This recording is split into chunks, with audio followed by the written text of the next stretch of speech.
Hello everyone, this is Akanksha Rai and I welcome you all to my channel. आज के इस video में हम कर रहे हैं चैप्टर मोशन एंड टाइम को discuss.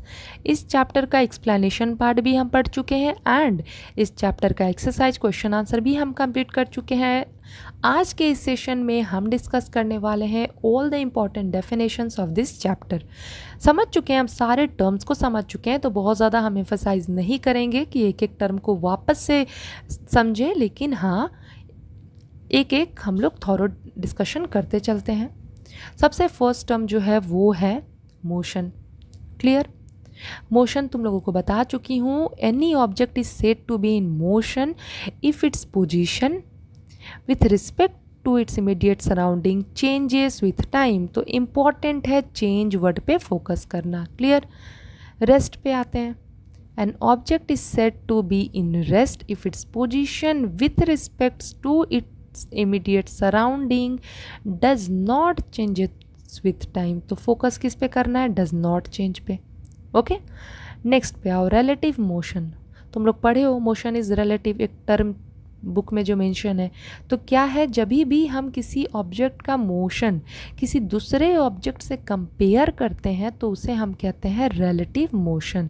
It is the motion of an object compare to that of another object. Clear? चलो आगे बढ़े। रेक्टिलिनियर और लीनियर मोशन, ये भी बता चुकी हूँ मैं। यहाँ पर क्या है, the motion which occur along a straight path is called rectilinear or linear motion। Example क्या है, a train traveling or moving on a straight path। ठीक है, चलो नेक्स्ट है स्पीड। स्पीड भी पढ़ चुके हो तुम लोग, तुम सब कुछ पढ़ चुके हो, तेज होके तुम लोग यहाँ पर आए हो नहीं। चलो स्पीड देखो, it is measure how fast an object is moving and indicates its rate and rapidity।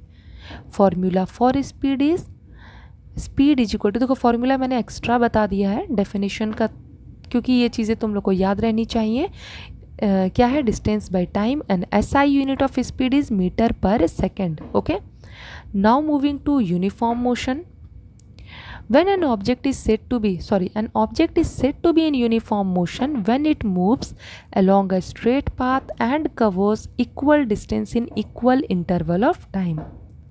अभी क्वेश्चन आंसर जब हम कर रहे थे तो कितनी बार हमने ये पढ़ा, कितनी बार डिस्कस किया है ना। चलो तो यहाँ पर अब बात करते हैं नॉन यूनिफॉर्म मोशन की। An object is said to be in non-uniform motion when it travels along a straight path but its speed during its entire journey keeps on changing। मतलब कि जब टाइम जो है वो इक्वल है, distance unequal cover कर रहे हैं, तो स्पीड मतलब चेंज हो रही है ना, कहीं पर फास्ट चला ले रहे, कहीं पर कम चला रहे, तो स्पीड जो है वो चेंज होते रहती है। ऐसे मोशन को हम कह रहे हैं नॉन यूनिफॉर्म मोशन। चलो नेक्स्ट पे आते हैं जो है time. It is a physical dimension which helps in understanding any change or movement। तो इंडिकेट करता है कि कोई भी चीज़ें क्या हो रही हैं, चेंज हो रही हैं, टाइम टू टाइम चेंज होती रहती हैं, कोई मूवमेंट हुआ तो किसी भी चीज़ को क्या कर रहा है, टाइम जो है इंडिकेट करता है। क्या है, फिजिकल डायमेंशन। क्लियर? चलो आगे बढ़े। यहाँ पर है पीरियोडिक मोशन। जो भी मोशन एक टाइम पीरियड में रिपीट करता है खुद को, एक जैसे तुम लोगों को मैंने एग्जाम्पल बताया था, full moon day, new moon day, तो क्या होता है, एक फिक्स टाइम इंटरवल के बाद ये खुद को रिपीट करते हैं। तो ऐसे मोशन को हम कहते हैं periodic motion, repeated in equal interval of time. यहाँ पर example you can see motion of earth around the sun. मैं तुम लोगों का यहाँ पर एग्जाम्पल और क्वेश्चन आंसर का एग्जाम्पल इसलिए एक रखती हूँ सो दैट तुम लोगों को याद करने में चीज़ें कन्वीनियंट लगे। Okay, next moving to average speed. हमने अभी स्पीड पढ़ा था, यहाँ पर we are seeing average speed. कुछ नहीं करना है, टोटल वर्ड लगा लेना है। यहाँ लगाया ना हमने, देखो average speed is equal to total distance by total time. कुछ नहीं करना है, the total distance travelled by an object divided by the total time taken. Speed का ही फॉर्मूला है, बस यहाँ पर टोटल ऐड कर दिया है हमने। चलो नेक्स्ट देखते हैं विच इज़ सन डायल। क्या है ये, it uses the position of the sun to depict time. मैंने तुम लोगों को बताया था इंस्ट्रूमेंट में ये 3 टाइप्स ऑफ डिवाइस यूज़ होते हैं वहाँ पर, ठीक है। तो यहाँ पर हो गए इतने सारे पॉइंट, चलो मूव करें। नेक्स्ट देखो, it is sand glass, hour glass भी कहते हैं जिसको। It uses sand to measure time, okay. Sand जो है एक पार्ट से दूसरे पार्ट में गिरते जाता है और उसको हम एक टाइम इंटरवल बताते हैं कि ओके पूरे जितना टाइम सैंड को दूसरे वाले फ्लास्क में गिरने में लगेगा उतना टाइम जो है उसको हम लोग क्या कहते हैं, उसको जनरली हम लोग 1 आवर काउंट करते हैं, ठीक है। चलो फिर water clock, it uses water to measure time. मैंने तुम लोग को बताया था कि लेबलिंग होती है, पानी गिरते जाता है। अगर तुम लोगों ने नहीं देखा है वीडियो और यहाँ पर तुम लोग इम्पॉर्टेंट नोट्स पढ़ने आए हो कि अच्छा नोट्स मिल गए, मज़ा आ गया, तो तुम लोग बिल्कुल जाके पहले उन वीडियोस को देखो, फिर नोट्स पढ़ो, तभी चीज़ें समझ में आएंगी। सिर्फ याद करने की खुशी में मत रहना, ठीक है, नहीं तो सब ऊपर से निकलते जाएगा। चलो नेक्स्ट हम देखते हैं क्या है सिंपल पेंडुलम। बहुत पढ़ चुके हैं इसको तो। इट कंटेन्स अ बॉब, पता है। It is a metallic ball और a stone which is suspended from a rigid stand with the help of a thread. क्या नया है इसमें, कुछ भी नई बात नहीं है। इंटेलिजेंट हो तुम लोग, सब कुछ पढ़ चुके हो कि थ्रेड होता है, मेटल बॉल होता है, रिजिड सपोर्ट होता है, हो गया। चलो आगे बढ़े। Oscillatory motion, the two and फ्रो। देखो जो मोशन था ना, हमने ये पढ़ा था, इसे हम क्या कह रहे हैं, टू एंड फ्रो मोशन कहते हैं, क्लियर। तो to and fro motion of the pendulum is called as oscillatory motion, ठीक है। चलो आगे बढ़े। ओके बड़ा करें इसको। Oscillation, when the bob moves from its centre mean position, जो ये हो गया पार्ट, ठीक है, टू इट्स एक्सट्रीम एंड्स, ये हो गया extreme end, it is set to complete 1 oscillation, okay. मैंने तुम लोग को बताया था मूवमेंट होता है, ये इस तरह से होगा, ठीक है। देन वापस ये हो गया। तो जब भी ये मीन पोजीशन से स्टार्ट हो रहा है, इधर जा रहा है, देन वापस इधर जा रहा है, देन वापस इधर जा रहा है, ठीक है, तो इसको हम कह रहे हैं 1 ऑसिलेशन, क्लियर। जहाँ से स्टार्ट करा वहीं पर आके एंड होगा तब। नेक्स्ट देखो, नेक्स्ट है time period of a pendulum.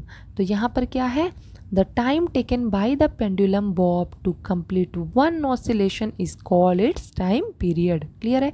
1 oscillation अभी अभी हमने पढ़ा, यहाँ पर हमने पढ़ा 1 ऑसिलेशन, और यहाँ पर तो ये डिस्टेंस हो गया एक तरह से। अच्छा चलो यहाँ से गया, यहाँ से गया, यहाँ आया, तो इस पूरे को कवर होने में जितना टाइम लगता है ना, उसको हम टाइम पीरियड कह रहे हैं, क्लियर।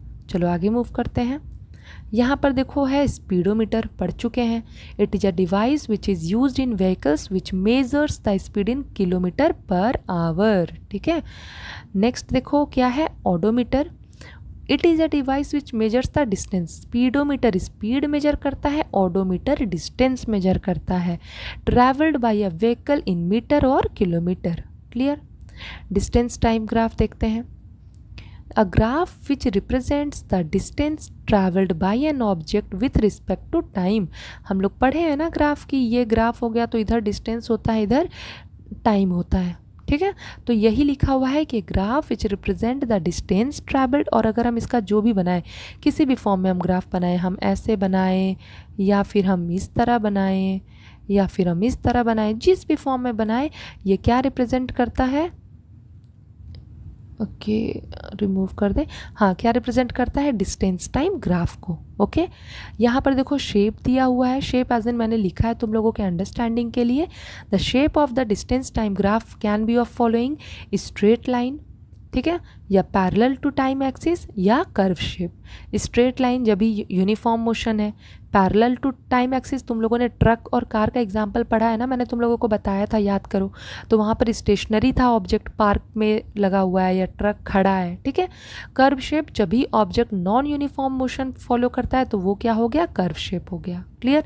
तो ये सारे इंपॉर्टेंट टर्म्स थे हमारे इस चैप्टर में, जो मैंने कोशिश की कि सारे कवर कर दूँ तुम लोगों के इस सेशन में। और अगर तुम लोगों को कहीं भी और प्रॉब्लम है किसी भी चीज़ में, कन्वर्जन हो या कोई भी पॉइंट हो, डू कमेंट। मैं बिल्कुल तुम लोगों का वो प्रॉब्लम जो है वो सॉल्व करूँगी। और अगर तुम लोगों को मेरा टेलीग्राम चैनल ज्वाइन करना है तो do comment in the comment box. मैं तुम लोगों को बताऊँगी कि how can you join my Telegram channel, so that तुम लोगों के लिए कन्वीनियंट हो जाए मेरे वीडियोज़ को फॉलो करना। ठीक है, तो till then stay safe and take care everyone, bye bye.